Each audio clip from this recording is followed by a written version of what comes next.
Chapter 25, Celebration or Devastation. Mr. Daniels is wearing a tie with little trophies on it. Also, he has a goofy smile on his face. Even goofier than most days. Okay, my Fantasticos, there is one among us who is even more fantastic than usual. And that's hard to do. So, we're going to celebrate. You see, we all wrote those nature poems the other day, and you had all been secretly entered in, he put his arms up and raised his voice, the first annual Fantastico Poetry Award. Oh, great. Another thing for Shay to brag about. I look over at Albert and hope he will win instead. He's hoping so too. I can tell by how he pulls his chair in more, like he's getting ready. I think that Suki has a good shot as well. So, Mr. Daniels begins. This poem is a splendid surprise. Great work. And I am very happy to give the first annual Fantastico Poetry Award to... I watch Shay out of the corner of my eye. If she wins, we'll never hear the end of it. What she does doesn't make sense. She shows surprise, but it's followed by disgust. Mr. Daniels' hand is on my shoulder and makes me jump. Congratulations, Allie, Mr. Daniels says. This can't be. It's too early for April Fool's Day. I look out over at Albert and Keisha, wondering if they put a poem in with my name on it. Mr. Daniels takes a step back and says, "Come on, come claim your prize." Prize? I swallow hard. Mr. Daniels stands at the front of the room, waving me up. Well, what are you waiting for? I stand and walk toward him like the floor will swallow me up. I turn toward the class, and he puts his hand on my shoulder. He holds the poem in his hand. I look and see it is actually mine. Maybe I was just having a good day.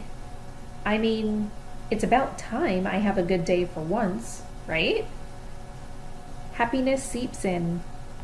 Have I really won an award? The thought of that would have been something for my sketchbook of impossible things before now. Me? So, Allie is our first poetry writer, our first poetry winner for her piece entitled Rain, Rain.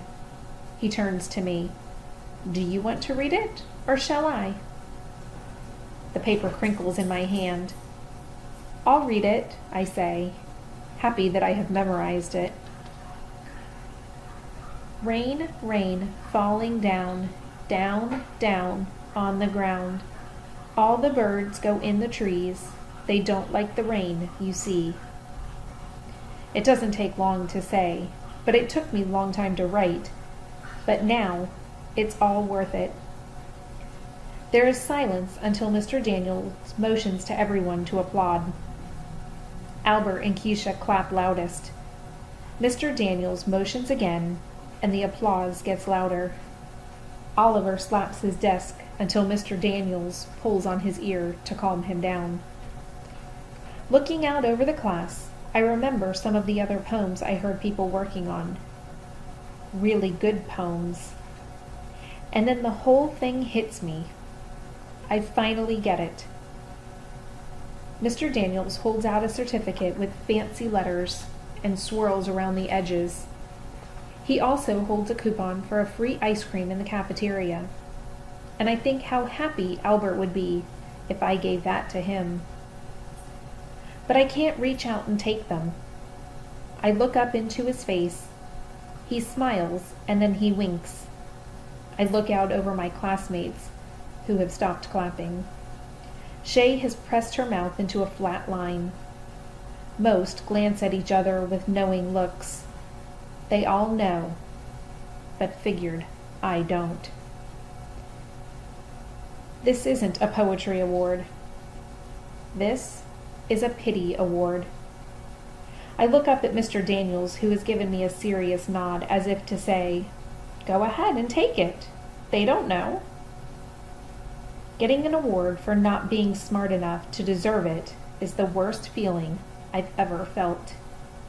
Like getting this certificate is going to make me pat myself on the back and somehow transform into a different person. I swear that I'll never accept an award that I don't deserve. Never. Keisha calls my name as I run from the room. That is the end of chapter 25. But I see a connection here between the bracelets and the pity award. It seems Jessica hasn't really earned her friendship bracelets. Remember, Allie thought that was pretty unbelievable. And yet here she is upset because she's given something she thinks she didn't earn either. What do you think? Did Allie really win? Or is Mr. Daniels just trying to make her feel better? So in your reading journal, I want you to write chapter 25 and answer the question, did Allie really win? Or is Mr. Daniels just trying to make her feel better? And why do you think? So if you think Allie won, why do you think she really won? And if you think Mr. Daniels is just trying to make her feel better, why do you think he's trying to make her feel better?